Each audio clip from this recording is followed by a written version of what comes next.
அனைவருக்கும் வணக்கம். இது வலம்புரி காக்கா காலச்சக்கரம். நான் உங்கள் மலையாள மாந்திரிகர் என் சந்திரகுமார்.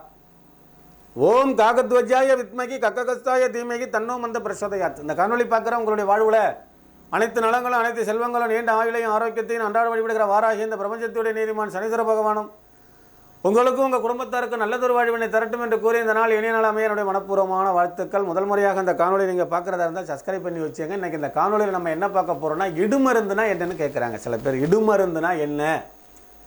என் கணவர் என்கிட்ட எப்போ பார்த்தாலும் கடுகடுன்னு நிற்கிறாரு, வீட்டுக்கு வர்றதில்லை, சம்பாதிக்கிற பணத்தை கொடுக்குறதில்ல, ஒரு கம்ப்ளைண்ட்டு. என் மனைவி எப்போ பார்த்தாலும் என் மேலே கோபமாக இருக்கிறா, ஒரு அன்பு பாசம் இல்லை, வெளியில் கூப்பிட்டா வர்றதில்லை, ஏன் சாமி வீட்டுக்கு போகணும் போல் இருக்குது. இந்த மாதிரி பிரச்சனை இருக்கிறவங்க இதை யாரெல்லாம் பண்ணிக்கலாம்? கணவன் மனைவி பண்ணிக்கலாம், காதல் பண்ணுறவங்க பண்ணலாம், ஒரு ஏதேனும் உறவுகளை வசியம் பண்ணி வச்சுக்கலாம். இது ஒரு இடுமருந்து. இது சைவ முறை. நல்லா கவனமாக கேளுங்க, சரியா? இது ஒரு சைவ முறை. இப்போ நீங்கள் கணவனுக்கு கொடுக்குறதா இருந்தால் புல்லாமணக்குன்னு சொல்லி அது விதைப்பண்ட கடைகளிலையோ இல்லை நாட்டு மருந்து கடைகளிலையோ கிடைக்கும்.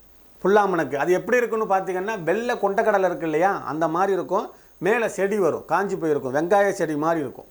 நீங்கள் டூப்ளிகேட் வாங்கிடாதீங்க. இதுதான் புல்லாமணக்குன்னு கொடுத்து ஏமாற்றிடுவாங்க. ஒரிஜினல் கிழங்கா பார்த்து வாங்கிங்க.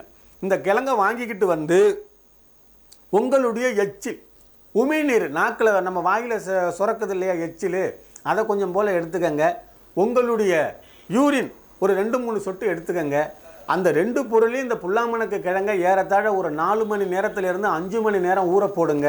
ஊற போட்டதுக்கு பிறகு உங்களுடைய எச்சிலையும் அந்த யூரினையும் இந்த புல்லாமணக்கு கிழங்கு உறிஞ்சிடும். உறிஞ்சத்துக்கு பிறகு என்ன பண்ணுறீங்கன்னா, எடுத்து நசுக்கினீங்கன்னா சாம்பல் மாதிரி வரும். அதை கூல்ட்ரிங்க்ஸ்லையோ டீலையோ காப்பிலையோ சாப்பாட்டுலையோ உங்கள் கணவனுக்கு நீங்கள் கொடுக்கும் பட்சத்தில் உங்கள் கணவன் புதுமண தம்பதி மாதிரி, கல்யாணம் ஆகி 30-40 வருஷம் ஆகியிருந்தால் கூட புதுமண தம்பதி மாதிரி ரொம்ப அந்யோன்யம், அன்பு பாசம், உங்களை சுற்றி சுற்றி வர்றது, கண்ணை மணியன்னு கொஞ்சிறது, தூக்கி வச்சுக்கிட்டு ஆடுறது, இந்த மாதிரி விஷயங்கள்லாம் நடக்கும்.